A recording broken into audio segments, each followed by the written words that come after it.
Good morning to all the participants present. I request you to kindly wait till the resource person joins us. Hi, Rama.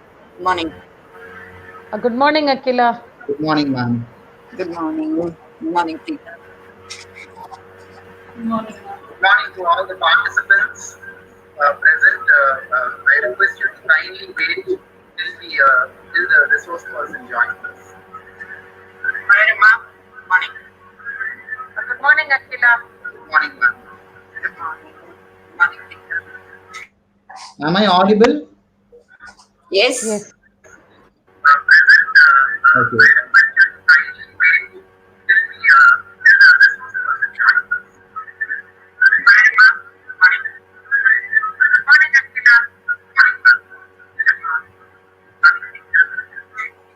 Am I audible? Yes.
I kindly request the participants to just wait for a couple of minutes till we have the other participants join us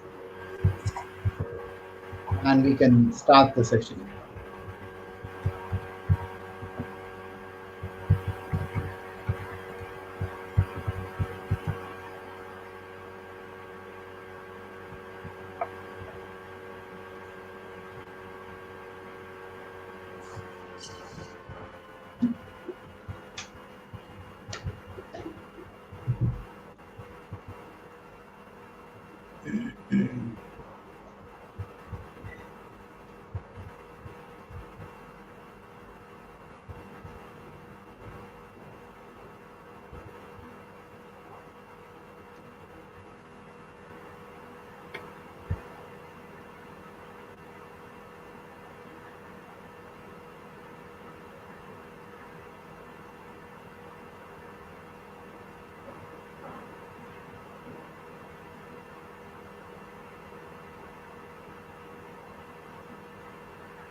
Rama ma'am, shall we start? Yes, sure. But Akila, I think, has to join. Akila is not Dr. there. Akila? Yes. Yes. Yes. Okay. Shall we start, ma'am? Yes, please. Okay. A very pleasant morning to all the participants, esteemed faculty, dear students who have joined us today. It gives me immense pleasure to welcome you all for this live webinar, awareness talk on diabesity and COVID-19, silent pandemics on the rise, organized by the Department of English and Other Foreign Languages, SRM Institute of Science and Technology, Ramapuram Campus, Chennai. Despite the fact that we all find ourselves in a crisis due to the pandemic which is on the rise, COVID-19, we must also be aware of the fact that there is another silent killer, which is also a pandemic in itself, and that is diabetes. According to health experts, it is estimated that diabetes is responsible for over 300 million deaths worldwide, a shocking number that health experts say will only double in the years to come, especially with scores of children teenagers, and young adults also being affected by diabetes. Apart from the above 45-year-old population, which seems to be the most affected. India is the diabetes capital of the world with an estimated 5% of the total population affected by diabetes.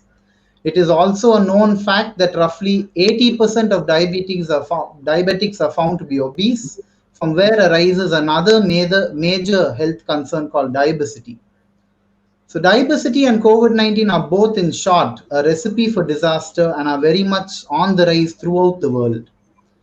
So we have in our midst today a renowned doctor, diabetologist, counselor, and health expert, Dr. Akila Ravikumar, whose profile and work can speak for her in a large way and who is going to make us aware of the facts as they are, which is going to be relevant for every single person present here. So we are indeed happy to be able to host this program.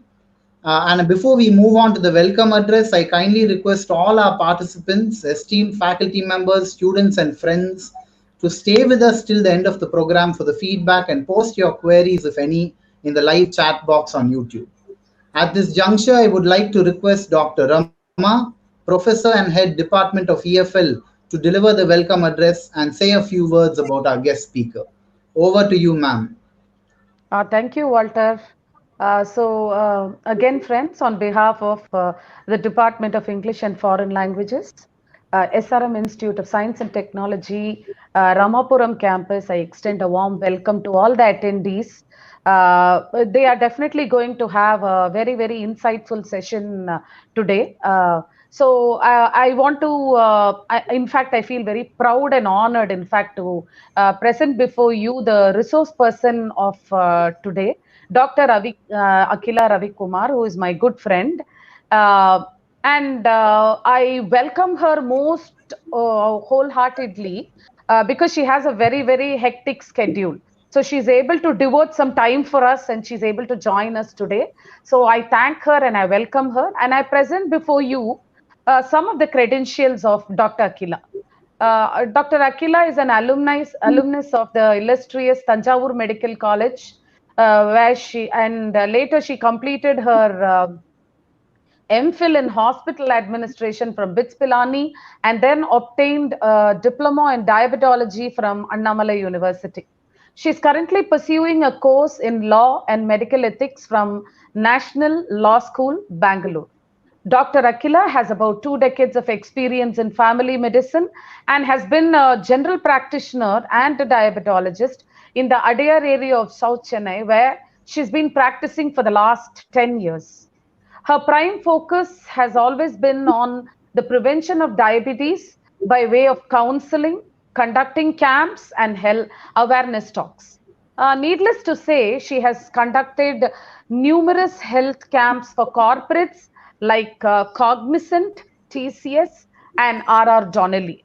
Her health talks for women's welfare organizations have also been very resourceful, and she has shared her expertise on many television shows as health expert. Dr. Akila also has a passion for elderly care and their health concerns. She does home visits for the aged in and around Adyar. She now runs the Master Health Check program in the reputed diagnostic chain Medal Precision Diagnostics in Adyar. Dr. Akila is married to Dr. Ravi Kumar, who is a transplant cardiologist at NGM Hospital, and she is blessed with 2 daughters. As a medical practitioner, her schedule, as I told you, is quite hectic. Nevertheless, she accepted our invitation, and we are fortunate to have her on the webinar today with us. Welcome, Akila, and the forum is yours.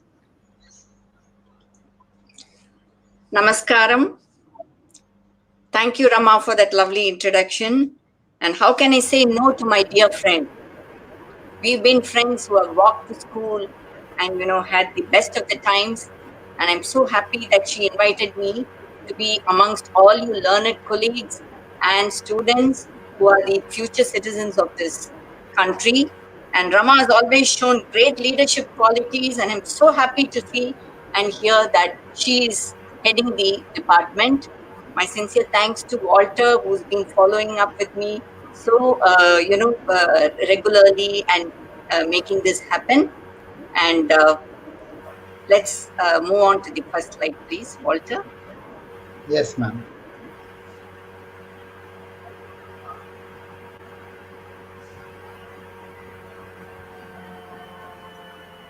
So while we are on this, I think the topic, you must have heard of diabetes and obesity.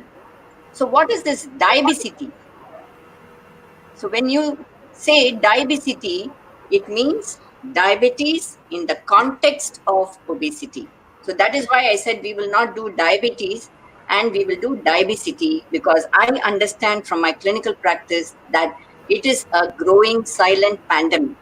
And while we are on the scenario of COVID, and I'm sure all those of you who are in this forum know more about COVID than me, I would say that as the virus is evolving, so are we.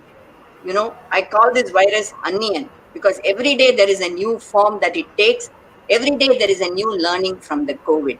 And I wanted to actually, make it more positive for you people.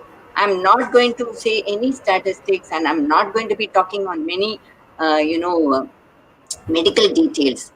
I wanted to use this opportunity to just, help you with my learnings and how we as a society together should be joining to make this pandemic situation better and, help our nation and thereby the whole world. That is why I took this opportunity. So I'm sure we will be, going through these slides. The next slide, please. Okay, this is my details. My mail ID is there and my phone number is there.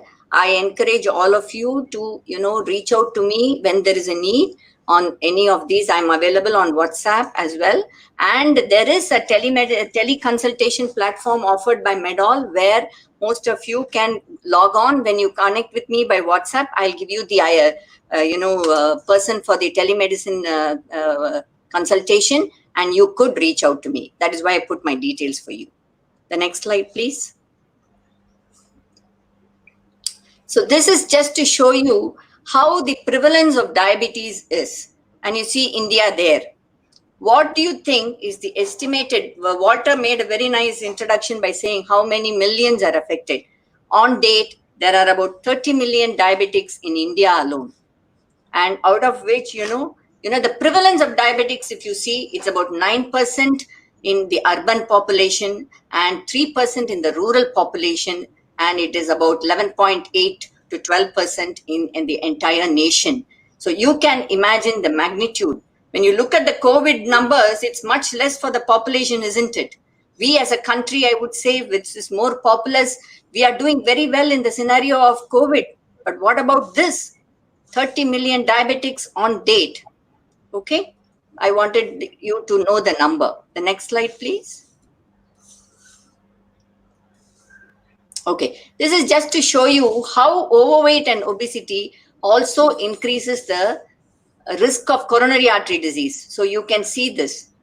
The obesity, the curve is going up, and the risk factor is the data is from 1 million men and women together. Earlier it was proved, it was also said that women are not very prone for coronary artery disease while they are on their menstrual cycles or until the menopause, because it was believed that estrogen used to protect them from coronary artery disease, but all those are not there anymore. We find many young women, obese young women, also being affected by the coronary artery disease. So this is the curve to just show you that.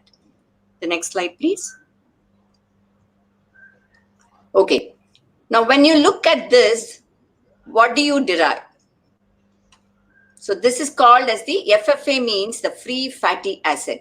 So this is actually the shape of our body. Whereas this, when the high free fatty acids are there, this is the thing. So, what do you see here?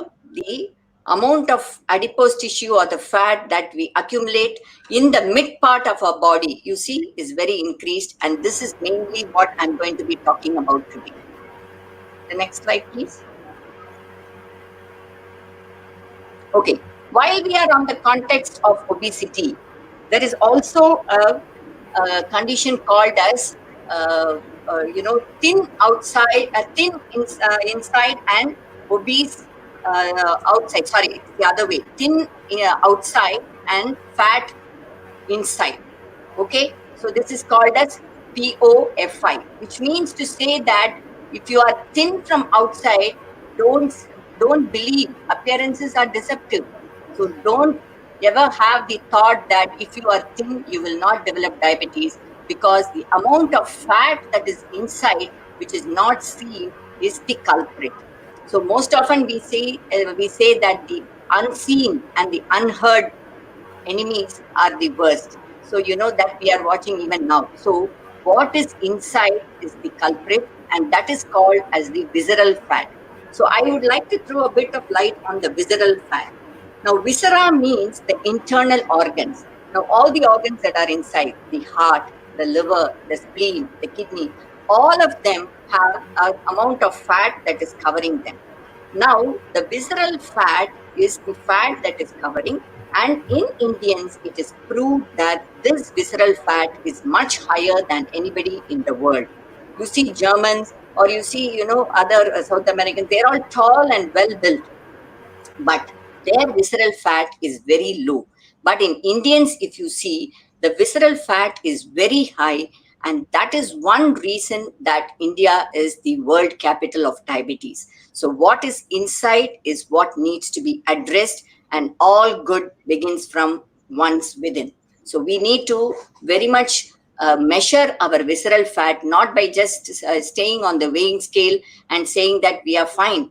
No, when you stand on another machine called the body composition analysis, you will clearly know what is the amount of fat that is under your skin and what is inside. And this visceral fat is directly proportional to the increasing number of diabetes, hypertension, and coronary artery disease. Indians are now, coming under the term called as the metabolic syndrome.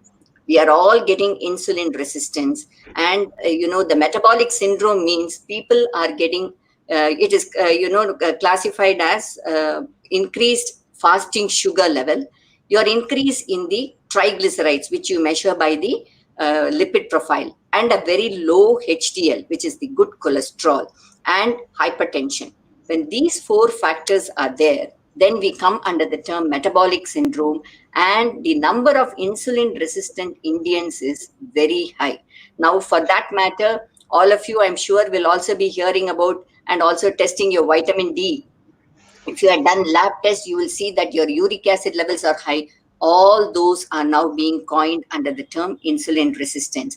So Indians are insulin resistance. Now this slide is just for you to show the, as I spoke, the upper body visceral obesity. Upper body means I'm considering that part of the body which is above your umbilicus, which is the navel.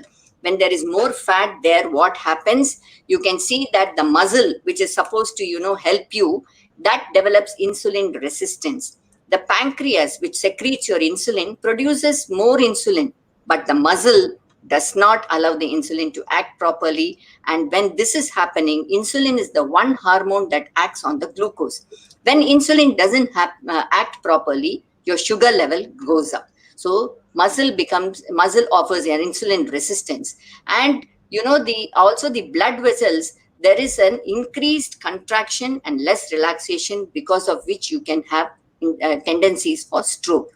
The liver produces more glucose. So all these things happen when you have an increased visceral fat. The next slide, please. Okay.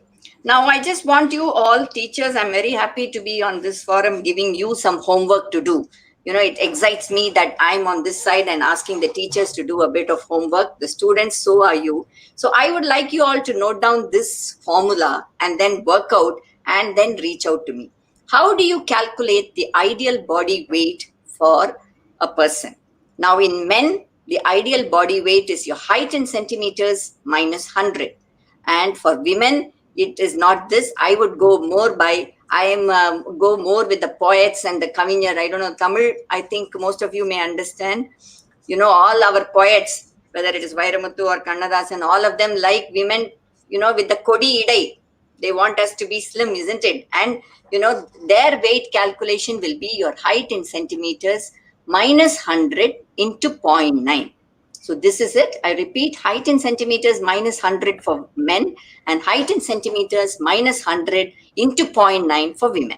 So most of you know what is body mass index. Body mass index is your weight in kilograms divided by your height in square meters. Now you're supposing your weight is 65 and your height is about 155 centimeters. It is 65 divided by 1.55 into 1.55.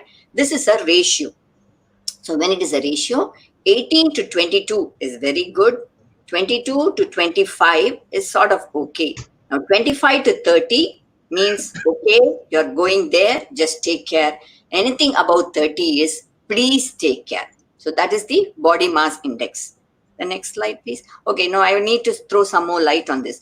Now this is okay, but I don't go only by this. More than the body mass index, I go by something called as the abdominal obesity. Now what is abdominal obesity?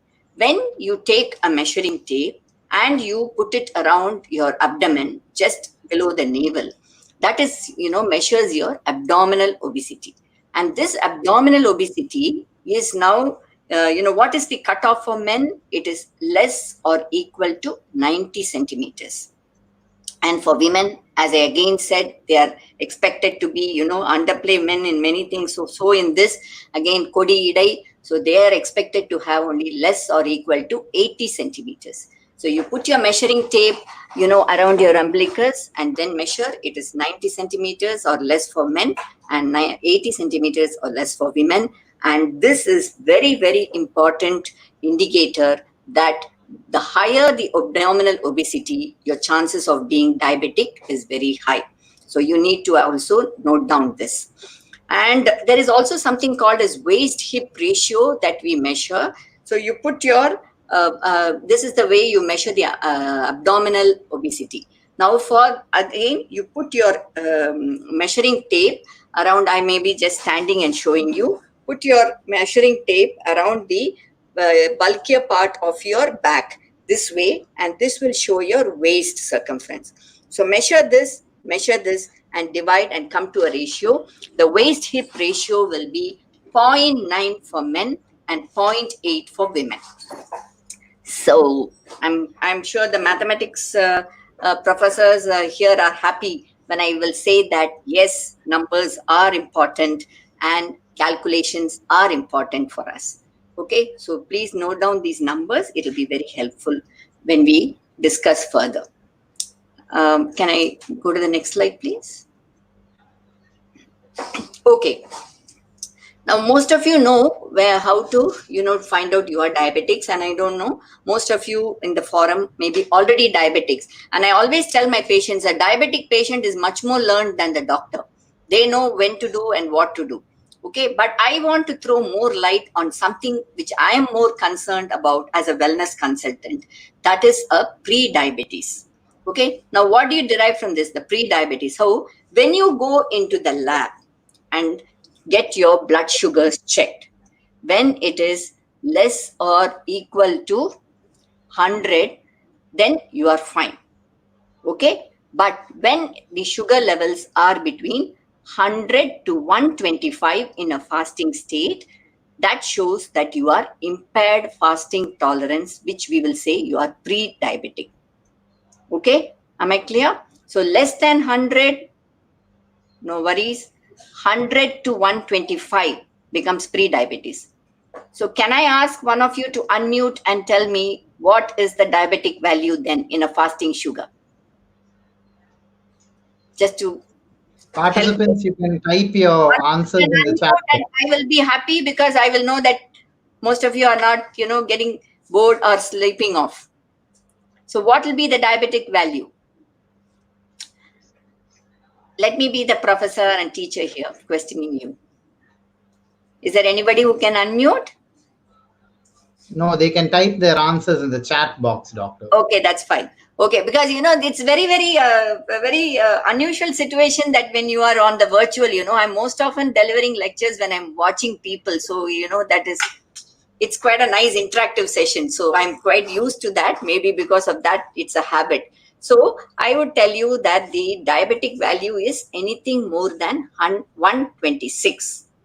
Okay, when you go to the lab and check on an empty stomach, if your sugar value is 126 and above, then you are diabetic. Okay, so I just want to repeat this for all of you once again. You go to the lab, give your blood sugars for check in a fasting state, overnight fasting for 12 hours. When your fasting sugars show less than 100, then it means that you are fine. When any value is between 100 to 125, you come into pre-diabetes, which is very important because right now at the pre-diabetes stage, you are still, you can help yourself better. You don't need a doctor. You can help yourself better. And a fasting sugar more than 126, becomes diabetes. Can I go to the next slide, please? Okay. Now, this is when you go to the lab and you check 2 hours after a meal. And all Indians, mostly South Indians, we are all on a full carbohydrate, 3 square meals, idli, dosa, upma, pongal, sadam, all carbohydrate diet. So 2 hours after a good meal, when you go to the lab and check your sugars, when anything is less than 140 milligrams, you are fine. When it is between 140 and 200, I would say actually 199, then you are pre-diabetes. When it is more than 200, you are diabetic. Okay, so this is less than 140 postprandial, fine. 140 to 199, you must please take care. You're again in the pre-diabetes where you can help yourself. And when it is more than 200, it becomes diabetes. Okay, so what are the diabetic values now? A fasting sugar more than 126, a postprandial value more than 200. Okay, I'm not able to go to the lab on an empty stomach or on a full meal. Let me just walk into the lab and do a random sample. When a random sugar is more than 200, yes, you are a diabetic. So you need to be careful. Or anything between 140 and 200, again, you need to be careful. The next slide, please. So again, this is what it is. So when do you call a person obese? When you are 20% more than your ideal body weight and your BMI is more than 28. I said 30, but I think the calculation is 28 itself. So morbidly obesity when you are twice your ideal body weight and your BMI is more than 35. So this is what is obese and morbidly obese means. Next slide, please. Okay. So let's now just generally talk about, the causes of obesity. So first thing which comes is a genetic predisposition. Now, when, for diabetes and obesity is again genetic as well, and diabetes is genetic as well. Now, I would say the first risk factor now is being an Indian itself. The Indian gene in you itself is making you diabetic. So that's the first thing. Now, when you look at a genetic predisposition, a father diabetic, your chances are 14%, 1-4. Mother is diabetic, your chances are 19%, 1-9. Both parents are diabetic, your chances are 60%. But more importantly, one sibling is diabetic, your brother or sister is turned diabetic, your chances become 60%. So make it a point to always stay in touch with your siblings for good and bad. Keep talking to them to find out what's happening in their lives.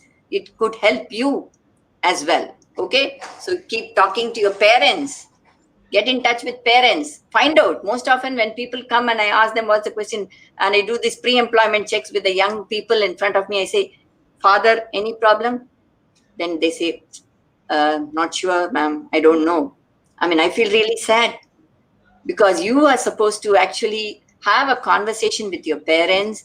There should be this dining table conversations, which is now missing in most of our lives. You need to talk and find out what they are going through. At least, it helps us in a lot of diseases. When genetic predisposition helps in a lot of diseases and helps a wellness consultant like me and many others to actually get situations better. Okay, now the socialization, we are all into a lot of parties and, the events, the spread in the parties and in the weddings, I don't know, I just get terrified at the spread. Actually, I would just say terrified. I don't know, Rama, you must find a better word for that. I really get terrified at the spread, and you don't know what to eat. And more than anything, after having a sumptuous meal, and I find the crowd more near the dessert counter, that even amazes me more than that. Okay, so the socialization part. And the age, if you see, now I don't want to go by the age because it is most often sad. I feel very, very upset when I declare diabetes to, 25 plus young men and women. And more importantly, when they are pre-diabetes, it is, very upsetting for me. So the race again, Indians and are more South Asians are more diabetics these days. Economic status, I would still say, I told you 9% is urban, but 3% still in rural. Rural doesn't mean poverty, but what I'm saying is the urban-rural variation. Psychological, yes. When you are depressed and when you are anxious, what do? You eat. Why? Because the brain is one organ which takes most glucose and burns it. So, you have that craving, you keep on eating. So psychological and emotional, similar. When you are, in a bad mood and, you need to make yourself happy, most of the time people go out and binge. Okay. Environmental factors, yes. When you are, most often now the Zomato, Swiggy and people are working throughout and they don't have time to enter the kitchen. Yes, order and eat. And smoking is one important, cessation of smoking is also known to be one factor for, causing obesity, but it can be helped. These are the causes. Yes, please. Next slide, please. Okay, the diseases most of people always know that it's diabetes, coronary artery disease, blood pressure, stroke, arthritis. But leave aside all these things. What are the simple problems of obesity? Simple problems of obesity. Knee pain, back pain, you put a weight on a small stool, it cannot. Knee and ankle joints are all weight-bearing joints. So they will protest. And these are the simple problems. Mechanical problems of obesity are body pains. Most often people come with, knee pains and ankle pain and back pain. These are the other diseases. And one important problem of obesity, I will be coming back, I will come later on in this forum. So these are the diseases linked to obesity. The next one, please. Okay, this is again. And another problem I want to tell here is one important problem in young women we are seeing now related to obesity is polycystic ovarian disease. Okay, the polycystic ovarian disease is one thing which is, causing major problems in young women, which leads to infertility. You see, all the fertility clinics are thriving. Did you even hear of this in our previous days? No, we never knew. I think Rama and me, we knew who was the first person to open in our hometown, Trichy, the fertility clinic. But now you see, there are so many fertility clinics all over. India is a populous country is what we think, but there are young couples who are running pillar to post for babies. So infertility is a very, very upsetting thing because of diabetes, more so because of the polycystic ovarian disease in women. And polycystic ovarian means the ovaries are multicystic. And when there is polycystic ovarian, it leads to obesity. When obesity is there, it leads to polycystic. So it's a vicious cycle. And we need to break that. It's also proven that obese men, the sperm count is very less. Okay, the sperm count in obese men is less as well, which leads to male infertility. This is what I would like to touch on later, the obstructive sleep apnea, the deadly complication of obesity, gallstones, fatty liver, all those things. Yes. Sudden death is another one. Next slide, please. Okay, the psychological complications of obesity, the emotional distress, you feel terrible. Most often you feel even their body, the way they walk and things, it shows a lot of depression happens in obese people. And of course, social discrimination is there.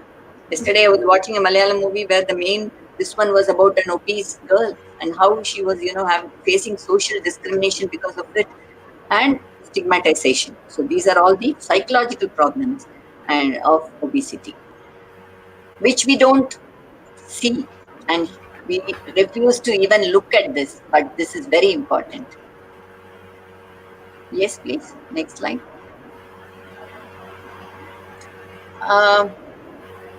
Was there one slide before this? No. Okay, so we'll wait for this. Okay, we will go on with this.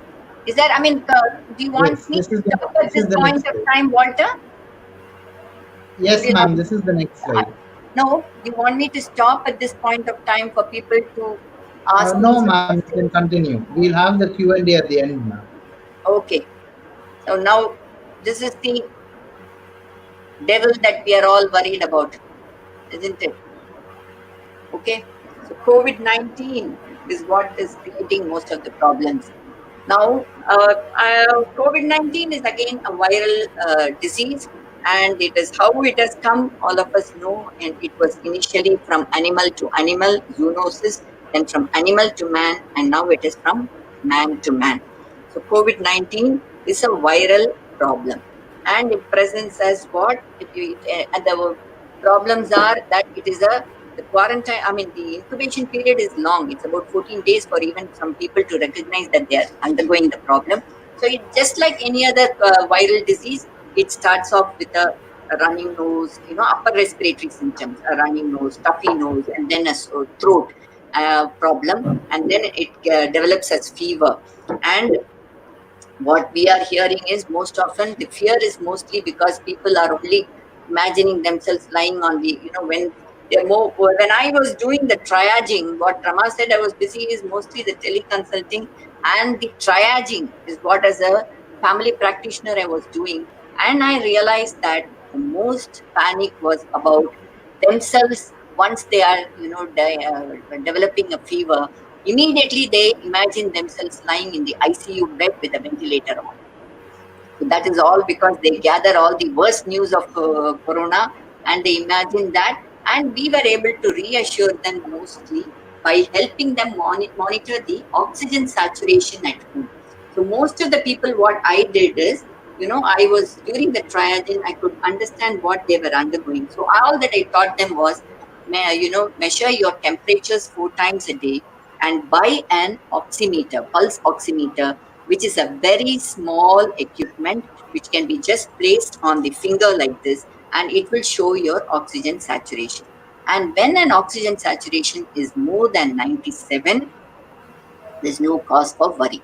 It actually, I found that once the pulse oximeter was in place and it shows a reading on 97, it definitely triggers a positivity in the person. And I was able to help most of them by helping them buy that and keeping in touch with me. And there were a couple of people where we reached them to the hospital when it dipped to 95, and those people didn't go into the ICU. They just maintained in the ward with oxygen support, and they became better and are getting back home. So it is not a deadly thing like you imagine. Only thing is, now why we wanted to put this in the forum is that people with comorbidities, which means people with, diabetes and hypertension and coronary artery disease and cancer, asthma, they need to be extra careful. It's not that it is going to kill all of them with these comorbidities. There are many of them who have recovered and have been home. But how did they manage that is what we need to see, by maintaining their sugar levels very well, by keeping a proper diabetic control and, titrating their drugs periodically and having a proper follow-up with a doctor. If you had done, there are lots of patients who say, I have tested my sugar 6 months back. After that, I have not seen the doctors. I've seen patients who say, okay, I checked my sugar 1 year back. That will not help. A proper follow-up is essential for all the diabetics. And when you are having a proper follow-up with your doctor and titrating your drugs and keeping your sugar levels ideal, there is no cause for worry. When you keep your hypertension controlled, there is no cause for worry. When you are already having a coronary artery disease and you are taking your medications prescribed by your cardiologist and had a recent echo or something done which shows that your heart pumping is good, no cause for worry. Okay, so all that it is a tricky devil, which means that it only attacks people who have not been disciplined. Okay, so it is not that all people with the problems are affected. Next slide, please. Okay, we're not going to touch much on how corona is spreading, what it is causing. I'm sure that, as I told you, all of you know that. But why is it that people who are obese, okay, are more affected by corona? That is what I wanted you all to know. And as I told you, the obesity is in the upper part of the body.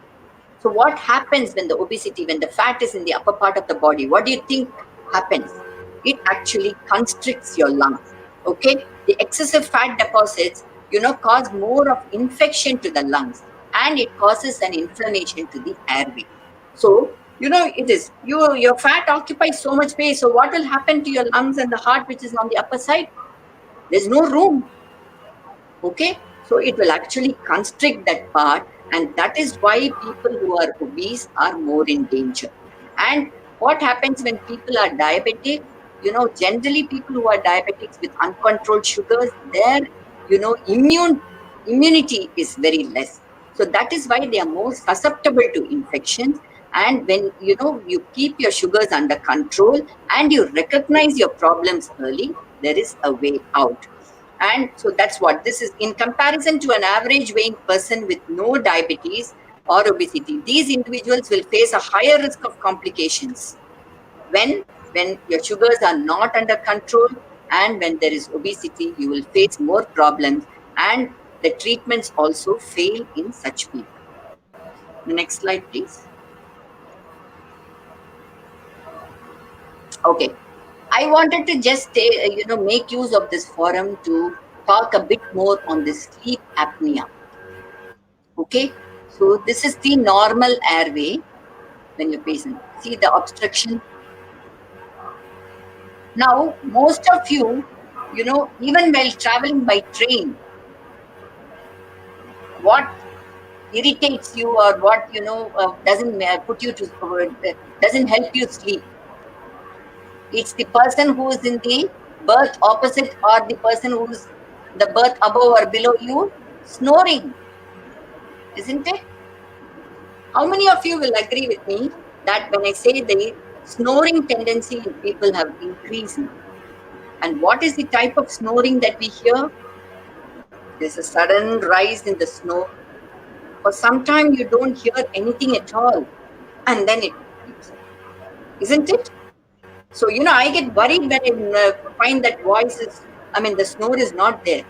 That is what is happening here, the obstruction. This is very important and a very dreading complication of obesity, because the fat gets deposited in your upper airway. Again, it constricts your airway, and the amount of oxygen that goes in becomes very less, and this can cause sudden death. So one of the most important complications of obesity is the sleep apnea. Apnea means the stoppage of breathing. Next slide, please. Okay, so how do you recognize a person has got a sleep apnea problem? Okay, when you hear a snoring, most often I call the spouse, or if they're married, I always call the spouse along and I say, can you hear the snoring? Most of them, you wonder sometimes who's snoring more than the other person. So you don't know that. So each one cannot tell about the others as well. So it is, what do you think? Excessive sleep. I have seen many of them who come to the hospitals. Most of you would have seen as well, when you go to places, people will be just sitting in the chairs and dozing off. Have you seen? Most of you would have seen that. So excessive sleep during daytime, because the night sleep is obscured because of the buildup of carbon dioxide and the low oxygenation. And we have also seen that many people come with, very bad dreams and nightmares actually.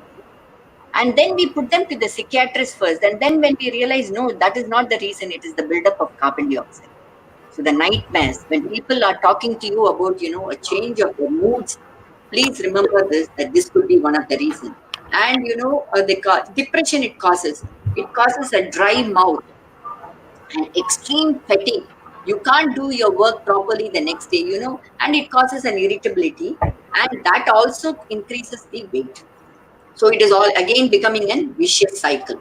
So this is very important for you. When you find that people, even in your own office, I would like you to also think that offices, when people are, their productivity level comes down, you must be actually asking a question: are you sleeping well at night? Is there a problem? Because this could be one of the reasons. The next slide, please. Okay.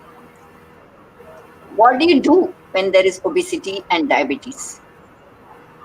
What is the first line of treatment that's most important in diabetes and obesity? I know most of you will say diet, exercise, yoga.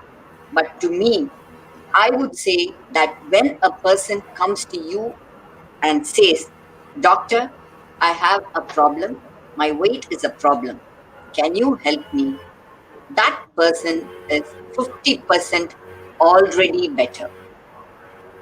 The awareness and the acceptance and acknowledging the fact that you have a problem with your weight is the first step that anyone needs to take when you're dealing with diabesity. If you are able to do that, you're 50% better. And the one person who can help you with that is the mirror in your house. Look at yourself in the mirror. And when you feel that, yes, I need to go to a doctor, or I should make changes in my life, condition your mind and say, yes, there is a problem with me. Let me address it. 50% you are better. The rest 50%, doctors and nutritionists like me, or yoga experts, or your physical experts, we have all the time for you to help you. So that is the first step, acceptance and the problem. And monitoring. As I said, you must, once you know that you are having a problem, you must be properly monitoring yourself. It's not that you come today and then come 6 months later. That doesn't happen. Please stay in touch with your doctors and your lab and monitor yourself, and please reach us early for us to help you. The diet part is very important. The concepts of diet are changed now. Earlier it was believed that fat is dangerous. Now fat inside you only is dangerous. What you take from outside is not dangerous.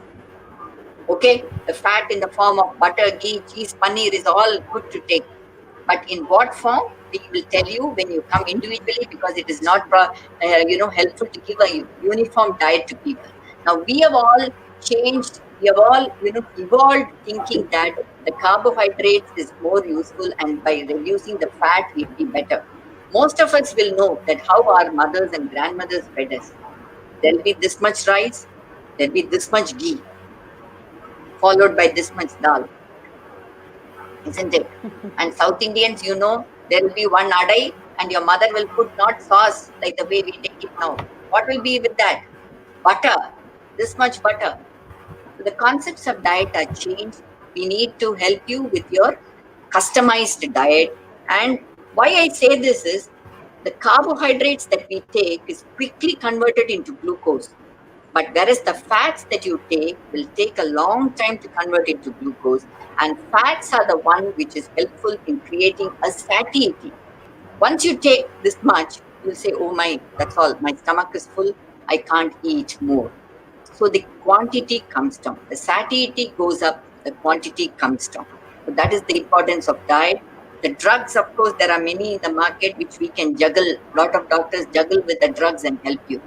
Exercise is all 20 minutes. Sustained exercise is all that we are asking. There are a lot of people who say, 1 hour walking. We are not asking for 1 hour. All that we are asking is 45 minutes of sustained regular exercise. You know why? It's the mindset. When you think of going for a walk and make it 1 hour, then your tendency is to postpone. Oh my, no, today I have to do the correction. Now I have to finish my mark sheet preparation for my students. I cannot spare that 1 hour. But you think of 20 minutes. Okay, I have the 20 minutes. Let me do my quick walk and come back. Yes, you come back with better energy. So 20 minutes of brisk exercise is enough.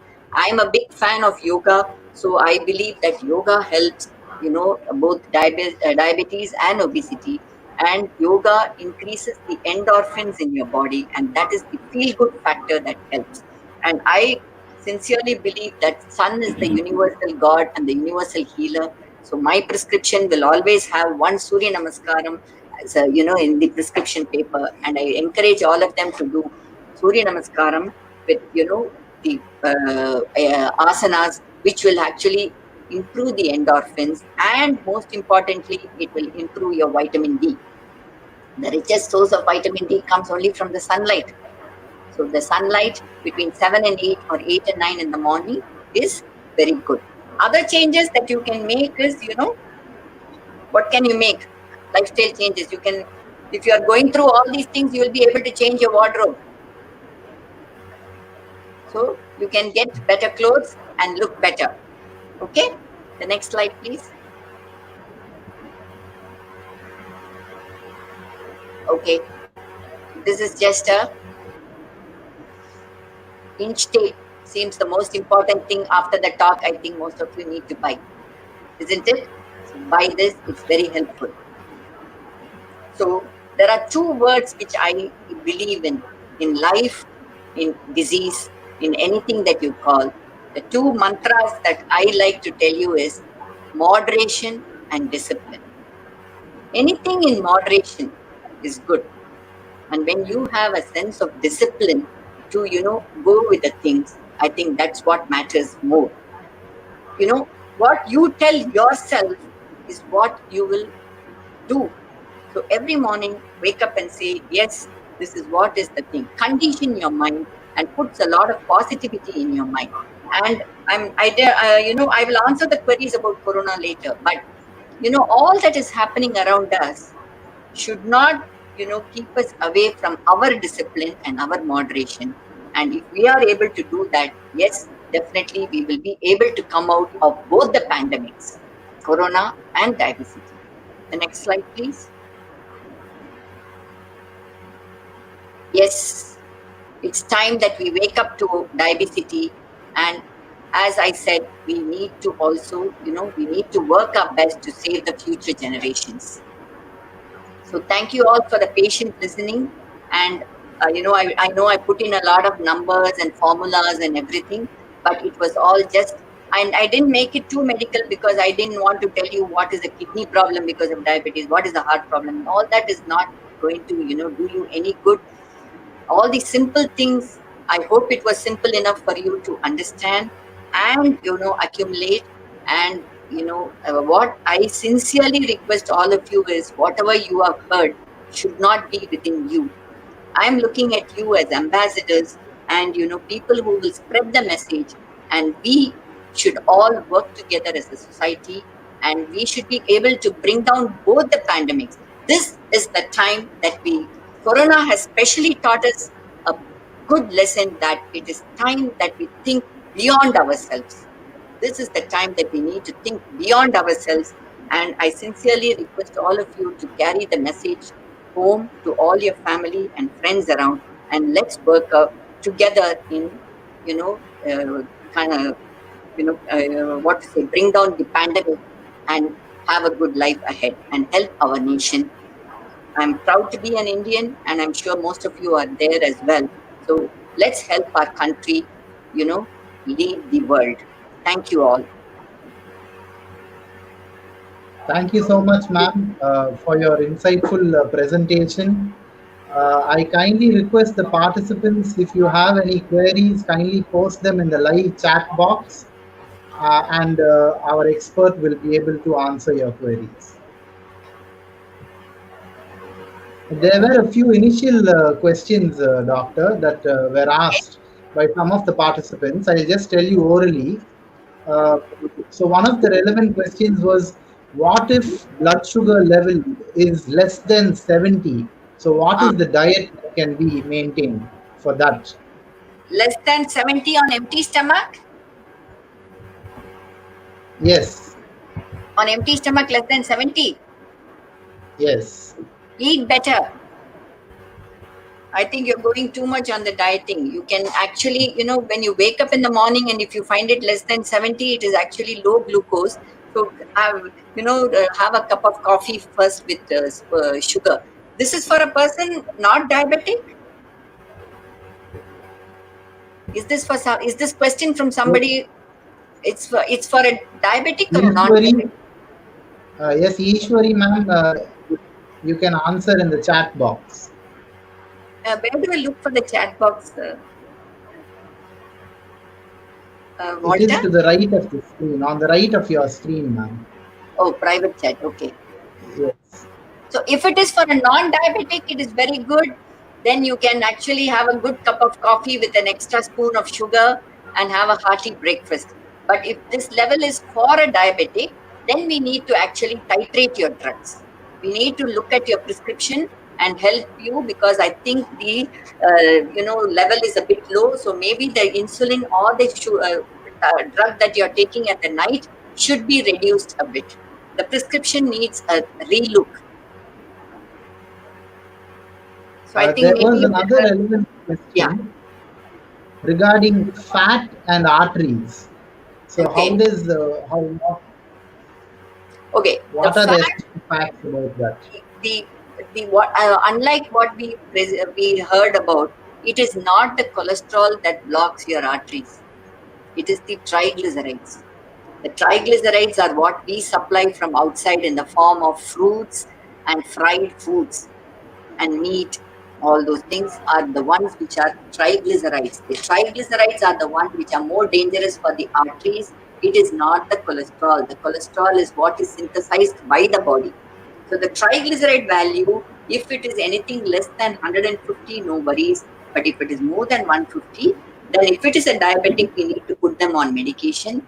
If it is not a diabetic, then we need to teach them, good exercising and diet pattern to help them reduce the triglycerides. And I would like to tell you is the excessive people go on fruit diet. It is always proverb also has said, an apple a day only will keep the doctor away. If you take more apples and more fruits, you will come to the doctor. So it is, anything in excess. Again, I say moderation is what is important. So fruits are not that great. Okay, the fruits that are not to be avoided in diabetics are mainly sapota, chiku. It's very high sugar, and ma varai pala sapota, mukkani ma varai pala. But even that one or two pieces doesn't matter. It is only that you shouldn't have a platter of fruits. So those are the fruits. And I will answer that question. Before that, I just wanted to tell you also that the fat in the arteries is the reason that you're more prone for coronary artery disease or stroke. It can just block the arteries, because what will happen? And smoking and diabetes are dead enemies. People who are diabetic, if they are smoking, they are at very high risk for stroke and coronary artery disease, because smoking itself thickens the arteries. And when diabetes is there, the fat will get accumulated on the sides of the walls, narrow the path, and the blood that flows through will be very slow, and it cannot flow properly. That is the reason that you're prone for these heart attacks and stroke.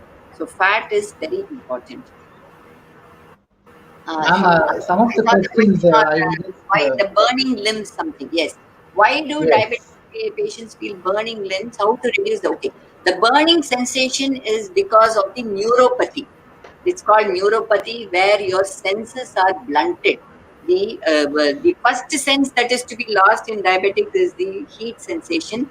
But what you call as burning is one of the reasons is that your sugars are not good, well controlled. The second thing is, if you are a diabetic patient on insulin, then that can also, cause diabetic neuropathy. That may be one of the reasons. And vitamin B12 deficiency, which if you're on drugs like, metformin and other things, it can affect the vitamin B12. That can be one of the reasons.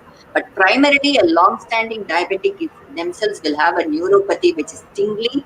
The burning sensation mostly goes in favor of an increased sugar levels. How to reduce? By maintaining a proper diabetic control, keeping your sugars under control. And we can also help you with drugs that is, helping these burning sensation. But sometimes when the burning is too much, we have to do a nerve conduction study and also a Doppler of the arteries to see if there is any blockage there. Okay, ma'am, how can we protect the diabetic patients from COVID-19? Yes, the diabetic patients need to maintain a proper control of their sugar levels. And if there are other morbidities like hypertension, maintain your sugar levels and your BP proper. Please take your medicines regularly. I would also advise all the diabetic patients, since they are not able to move out much, one another instrument that is very helpful. Three instruments are very helpful. One is buying a oxygen pulse oximeter. The second thing is buying a glucose monitor, where you can see your glucose by pricking the finger. It is called a glucometer. Buying a glucometer, and this is a capillary blood. Most of the diabetics in the forum may be using it already, but you just press here and one touch glucometer where you put it in the strip and it will show you your glucose level. And one good thing about this is it's capillary level. So when you are seeing a reading of 140, you minus 30. Okay, so you can be assured that your glucose level is maintaining between 100 and 110. Okay, so that is one thing. Glucometer. And the third thing is also buy a good BP monitor. And the BP monitor, digital monitor is good enough. You can keep a BP monitor. And if you are able to track your sugar levels and keep them under control, you don't have to be worried. The other thing is all diabetic patients should get a shot of pneumonia vaccine every year. It's a must. But it's not relevant to the present condition because that is for bacterial pneumonia. But something is better than nothing. So make it very, please reach to your doctor and take a shot of both the flu vaccine and the pneumonia vaccine every year. Okay, that will be actually very helpful. How to curb sugar cravings in a diabetic? If it is a diabetic, then yes, your maybe sugar levels are dropping down. You want to take it as uh, white refined sugar is the one we are telling you not to take. You can take a little bit of palm sugar. In fact, jaggery is good. You can actually include little of everything. Only the complex carbohydrates are advised. The simple carbohydrates are these refined things. Anything fine in life, is not going to give a long-term effect. They will be there for some time, whether it is rice and, refined sugar, maida, all these things, will not help you. So the sugar cravings, I think what you're meaning about sugar cravings is when your sugar level drops down. Is that what missed? Sorry, I forgot to see the name. Can you go back to the previous question? Yes, ma'am. Okay, Ranjana, I'm not sure whether what I've answered your question, but if I have not, please come back to me later on the mail or the WhatsApp. Let me understand exactly what it is and help you. Okay. The next question, please. How can we control snoring? One is primarily because of the obesity. But if you feel you're snoring, I will sincerely advise you to go for a sleep study. There are now labs which conduct sleep study. There are people who even come home and do. They fit a machine into you, and we will see the pattern. There is a pattern, that electrical pattern that comes out. Based on that, we can help you. And there are simple methods. Even in pranayama is one of the methods to help you and to clear your pathway. All snoring need not be because of obesity. There are sometimes when your nose is blocked, you can still have that. You can have a simple steam inhalation and a kapalbhati and a pranayama. All these things can help you very well with the snoring. No, not at all. I can confidently tell you that most of my diabetic patients are doing very well with only diet and one medicine. Most of them I've pulled out of insulin. You know, why you don't? Insulin is a very, very helpful drug. In fact, the teaching is that the moment you start people diagnose diabetes in people, start them on insulin. That is what is the teaching, but we are unable to practice because of the mindset of the people. Why? Because we don't want to catch people when the insulin secretion by the pancreas drops very low. That is the condition when we are, putting you people on insulin. Not that it is always the first drug of choice, but we can actually help you to maintain with oral drugs and a good diet and an exercise with a good lifestyle management. Many times, if you're, we can pull you out of insulin, but there will be one important indicator which will help us. That is called as a C-peptide level. There is a blood test called C-peptide. Now, the C-peptide is one thing which will show what is the pancreatic reserve. Now, the pancreas is here, near the liver on the right side. The pancreas has something called as the beta cells. Now, this beta cells is what produces the insulin. Now, when we look at the C-peptide level in fasting and postprandial, we will have a fair idea of how much of beta cell reserve is there. Now, if your beta cell reserve is very low, then we need to maintain you on insulin. But if your beta cell reserve is good, yes, definitely with a good lifestyle management, we can take you off insulin. There is no fear that you need to be on insulin for lifelong.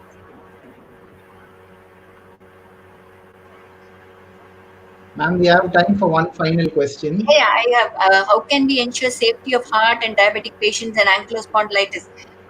For the heart part, yes, we need to do a treadmill or an angiogram every year and maintain their triglycerides and the sugar levels as well.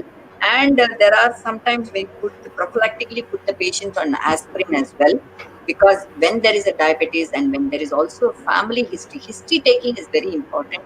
When there is a family history of coronary artery disease, and one important thing that protects most of the people from heart disease is the HDL, which is the high density lipoprotein, which is the good cholesterol. The good cholesterol should be good enough to protect your heart, which is more than 45. And if that is good, then we can maintain it. If it is low, we need to help you. And in my personal practice, I have seen two important reasons that put down the HDL are physical exercise, stress and anxiety, and sedentary lifestyle. These are the things which lower your good cholesterol. So when we help you with these, and if your good cholesterol is good enough, then definitely we can protect your heart. And if it is again genetically low, we need to put you on medication, and by doing an angiogram. Why ankylosing spondylitis is something I don't understand. Can I have the name of the person, please? Yes, ma'am. The previous question. I would encourage you to come back to me. I think maybe you're talking to me about steroids and diabetes. I am not sure what is that question. So I can answer you, if you come back to me on the mail or the phone, I'll definitely answer you on that. And the next question, is that okay with that person? I'm sorry, I didn't see the name. Yes.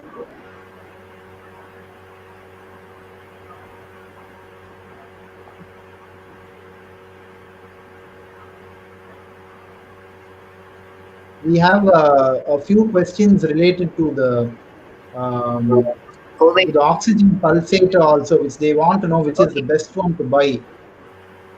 There's no best one that we can.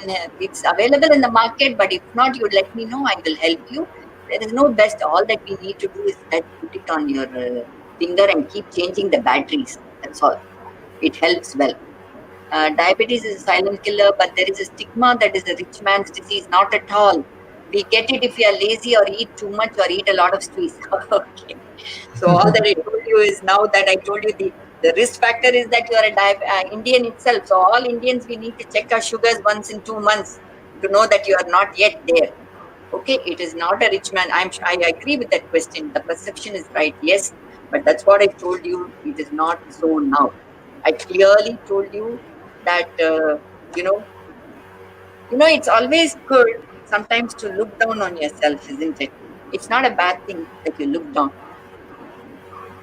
Okay, no, now don't look down on others, but looking down on yourself is good. If you are able to see your feet and you're grounded, it's very good.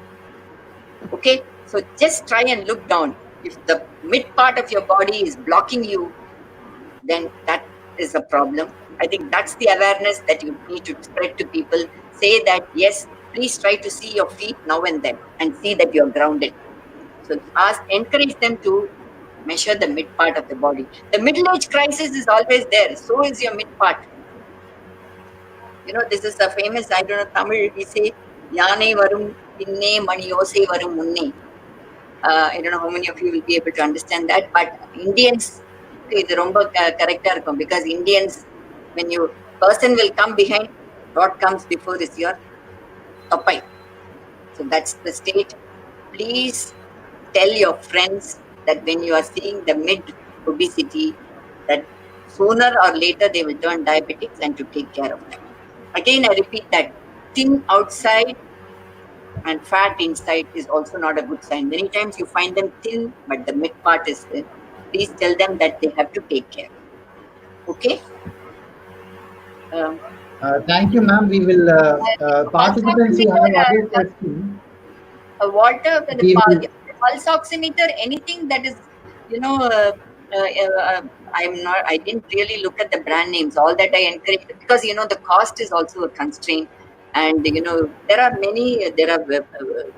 oximeters which are available for 1,500 and they're up to 6,000. It's okay.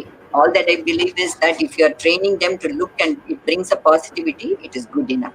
You need to measure that in a very calm way, not agitated. Sit in one place, remain calm, keep your fingers dry, let it not be wet and clammy. Put that, wait for 2 minutes and record. Okay, that is good enough. We can send the details by email also, doctor, to the participants. Yeah. Once we fill the feedback and they submit, and we will send them certificates for this program. Then we will post. I will send you some of the questions, relevant questions which they have asked us during the session, which we have already exceeded the time. Looks like, isn't it? I'm yes. sorry. Yes. So I think that will be it for the question and answer session. I'm more a doctor who talks rather than treats. So I think I didn't realize that I'm chatting to people. Okay. So once again, I mean, please share my details with all of them. It's on the second slide. Yes, ma'am. I most certainly will answer your questions. Please excuse me if you're not getting a response immediately by WhatsApp or by mail, but I will certainly reply to you. And, if I'm of any help, please do reach out to me, and I will help you also do private consultations through the telemedicine platform, and we shall meet over then. And once again, thank you all for this patient listening. I'm not sure, whether I did justice to the COVID part and the diabetes, but all that I wanted to say is that if you are keeping a positive mind and if you are maintaining your sugars and keeping the other things under control, we certainly can conquer this. Okay. Thank you so much, ma'am. Rama, ma'am, your kind comments. Yes. Thank you, Akila. I think though sometimes numbers are alarming, the layman-friendly manner in which you communicated this to us, without too much of medical terms, I think that was what probably would have helped the attendees today. So on behalf of all of us, I would like to thank Akila, and I also wish the participants, because she is more than a medical practitioner, she's a great human being. So you can contact her on her email address and her WhatsApp. She will definitely clarify your queries. So thank you all, and thank you, Akila. Thank you, Rama. Thank you for the opportunity. And thank you, Walter and Preeta, for being there and supporting me. I kindly request Ms. Preeta Basu, Assistant Professor of English of the Department of English and Foreign Languages, to deliver the thank you note. Preeta, over to you. Yes, thank you, Walter. Thank you, Rama ma'am. Thank you, Dr. Akila. So we have come to the end of the session today. Uh, it gives me immense pleasure to give the vote of thanks today as an end to the wonderfully informative interactive awareness talk organized by Department of English and Other Foreign Languages of SRM Institute of Science and Technology, Ramapuram, Chennai. At the outset, I would like to thank the Almighty for showering us with grace and blessing for the smooth conduction of the program.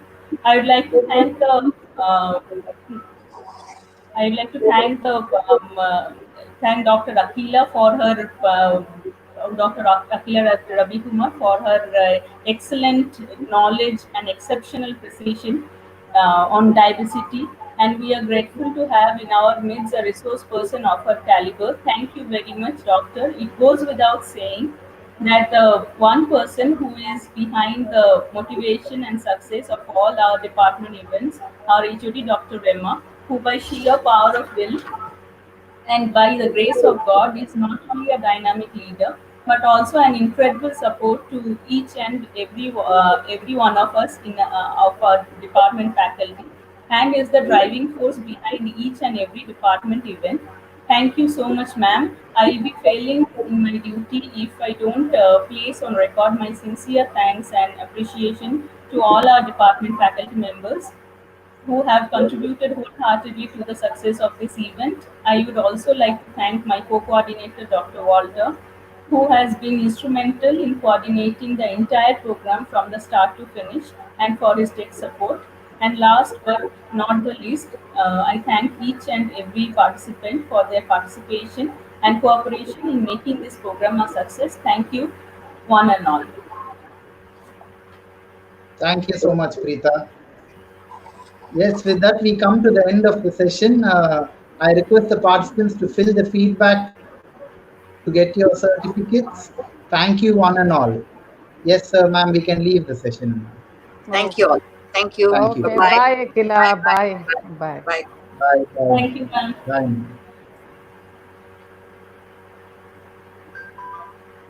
Okay. Walter, shall we leave? Yes,